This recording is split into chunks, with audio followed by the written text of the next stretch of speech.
lovelies, and welcome to the Miss Sayé show. Today I have Benedetta Argentieri, fabulous filmmaker, documentary filmmaker. Welcome to the show. Thank you so much for having me. Oh, absolutely. You are currently in Italy. Correct. I hope you're overdosing on Nutella, because that's what I would be doing. For sure. And you just got back from Syria. When did you come back? I came back a couple of days ago now. Well, back here in Italy, sometimes coming back from Syria takes some time, but yeah, 2 days ago, more or less. So you just came back from Syria. I watched your movie, I Am the Revolution. This film moved me, inspired me, made me emotional, made me think, made me want to do more with my life. I want to know what inspired you to make such a powerful movie. So everything started, well, I'm also a journalist, and I started reporting from the area, from the Middle East in 2013, after ISIS attacked Sinjar, the Yazidi, place in northern Iraq. And I started reporting and going a lot on the ground. And I realized that, the media mainstream, usually the way that depicted woman, it was like this victim all the times, if you think about, I think now things have changed since that times in the past couple of years, but it was either victims, portrayed women in refugee camps, veiled, always behind men. And I realized that this was not actually what was happening on the ground. Of course, women are also victims, but there were. So tell us, what inspired you to go ahead and go to Syria? So the decision to make, this film was in order to portray another reality that was happening on the ground. In 2014, I started going, both in Iraq and Syria to report about the ongoing war with ISIS, with Islamic State. And I started realizing that most of the times, media mainstream, when talking about women, they were talking about in a very victimized way, so portraying women in refugee camps, always veiled, very shy, and victims of extreme violence. Mm-hmm. But, what I realized by going there and staying there with the community and talking to people is that, yes, of course, women were victims of violence and are victims of violence, but there were also a lot of women that wanted to change, wanted a change in their society, wanted a change, and started organizing themselves. And, most of the times when we think about Syria, we think about the YPG, the Unit Protections or Women's Protection Unit. Mm-hmm. But, the real revolution is not just about weapons, it's about organizing. And it's not just in Syria, in northern eastern Syria, the Kurdish women's movement. But also, the idea was to show places like Afghanistan, one of the worst places for women, mm-hmm. where you have a base of women that were actually doing something and organizing themselves. So to put everything in connection, because everything is in connection, these movements know about each other's. And this is really what inspired me. The inspiration came from trying to give to the public, to the larger public, the other flip of the coin. Sure. Of a situation that is really hard. Sure.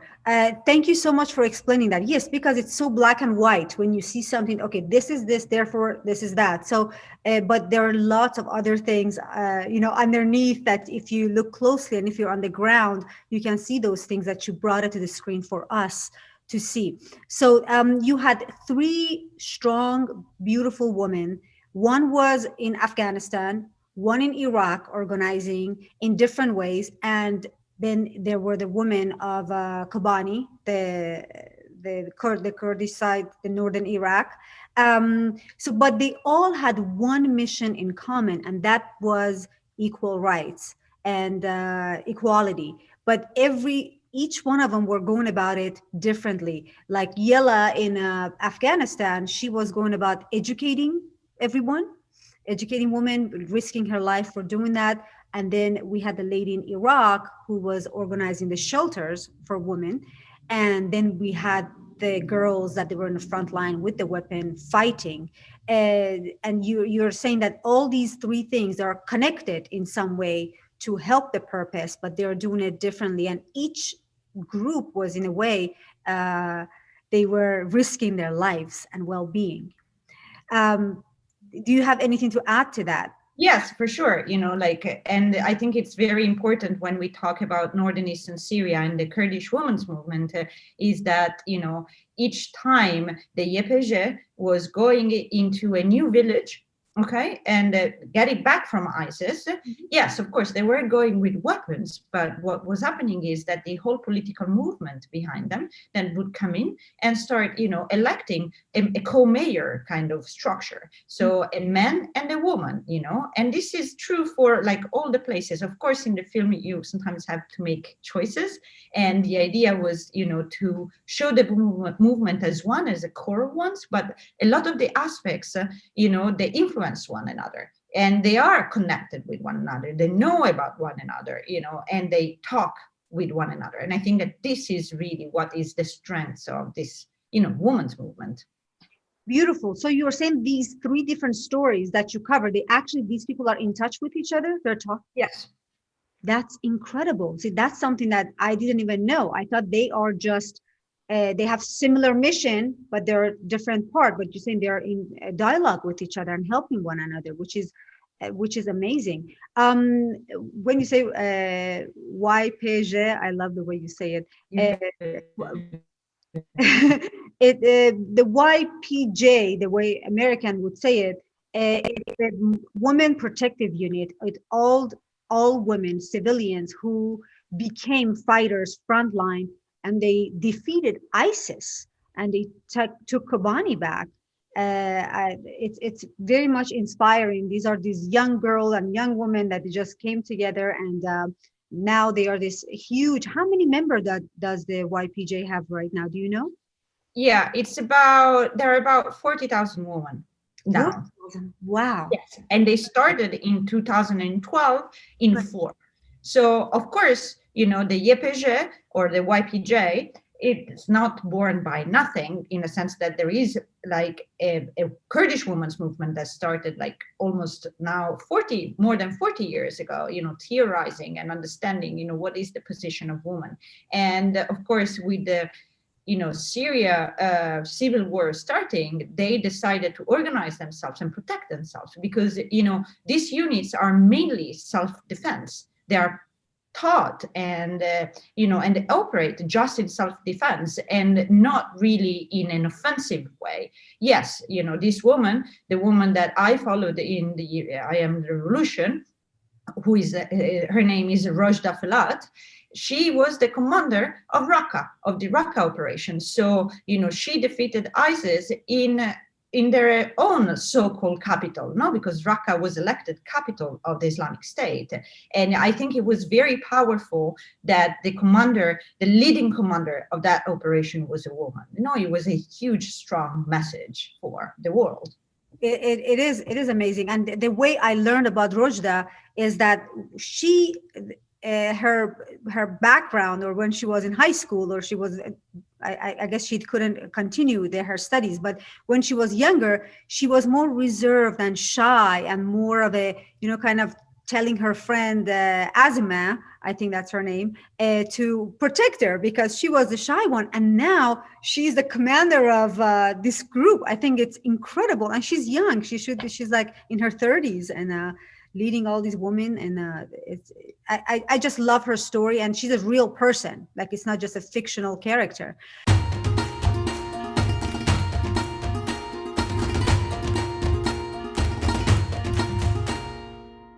I know making these movies brought up so many challenges. I'd love to hear about that, like filming in such dangerous areas. How was that for you? It was for sure an experience. Unlike when you go in these places as a journalist and usually as a writer, you go by yourself and everything else. Indeed, like for the filming of I Am the Revolution, we were a very small team of 3 women. Yes, of 3 women in all of these locations, which was like extremely, when we started filming in 2017, my producer was like, why don't you bring a man with you? And I was like, no, we can do this. We can do this. And first of all, it's also a question of like access, that you get.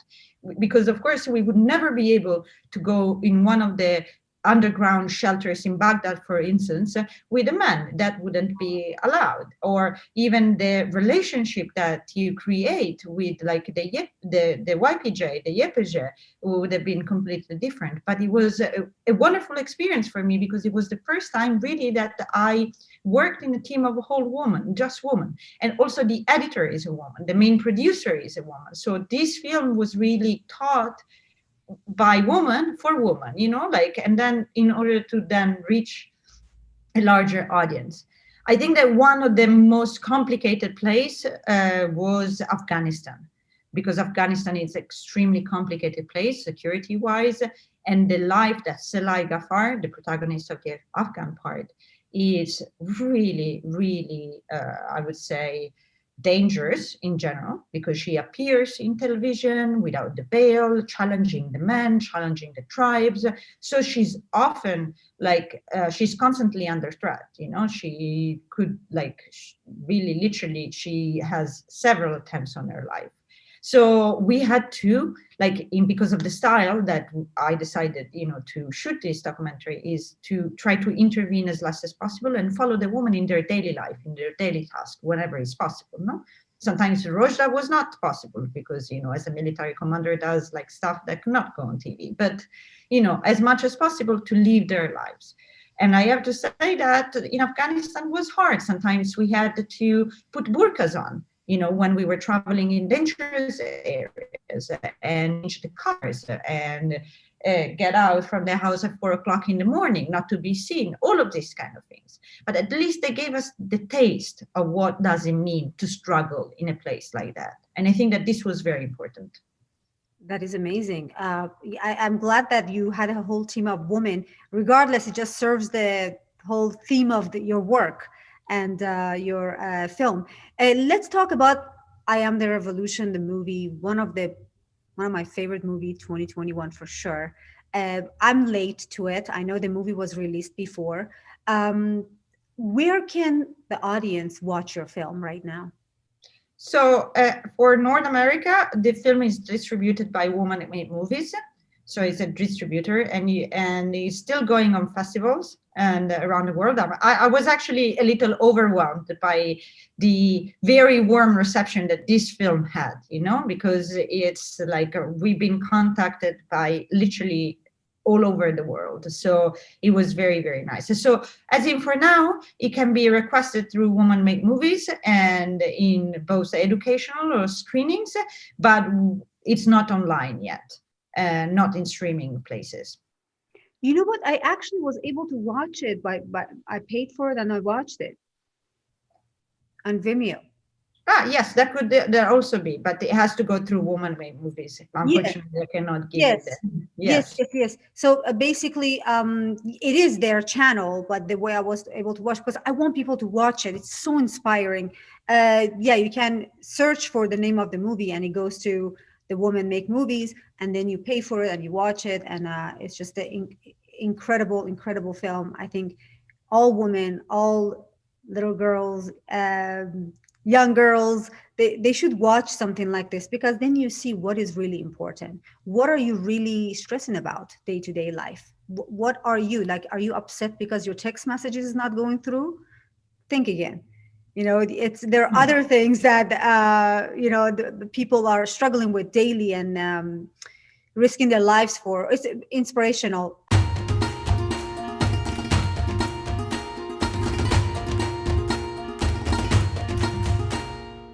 What is next for you? Do you have any other project coming up? Yes, right now I'm actually working on a new film, and this time it's on the opposite side. So I'm gonna hopefully it's gonna be ready this year, but I'm not too sure. It's about a woman who joined ISIS and explore the ideology behind it. Why did thousands and thousands of women from Western countries, risk their lives and went to Syria and to actually join the Islamic State, one of the terrorist organization, most infamous terrorist organization? Why? what is it behind that choice?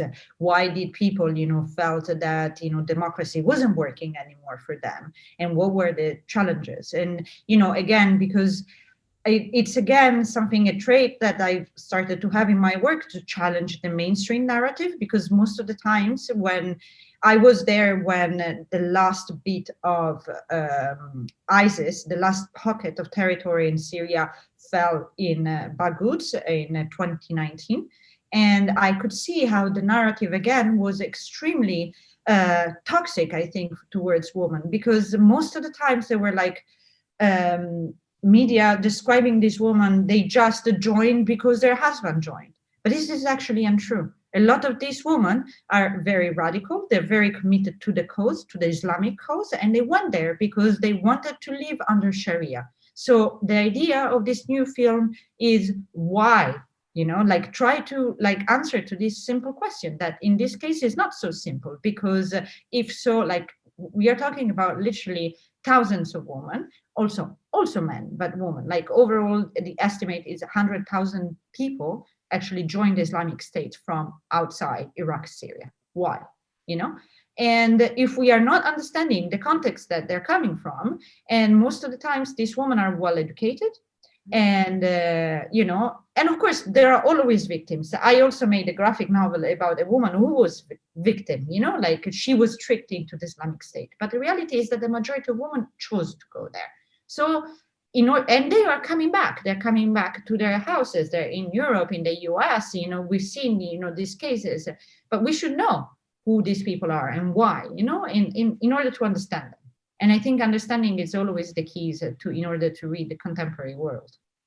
Incredible. That's another great movie that I should look out for. Is that why you were in Syria recently to work on this project? Yes. Wonderful. Yes. It is very interesting. Like it raised so many questions. If these women are coming back their homes to Europe, to like, are they safe? How are they thinking now? What are their thoughts now? Are they going to, so it's I'm very much looking forward to watching this film. And when are you hoping to release this wonderful movie? I hope, early 2022. Early 2022. It should be out. But like also because I think there is a huge misunderstanding when we think about the Islamic State. We know that we defeated that, like the coalition, the international coalition, actually defeated the Islamic State on the ground. But how do you defeat an ideology? No, Right, this exactly. is the problem. Right. And so we see now in Iraq, both in Iraq and Syria, they are reorganizing themselves. And now because of the coronavirus and the lockdown that all the countries are going through, we have not experienced a wave of terrorist attacks. But, in September, there was a terrorist attack in Vienna by ISIS, So there is this, continuation of this. And we shouldn't be surprised if something else, hopefully, no, but we shouldn't be surprised if something else will happen again.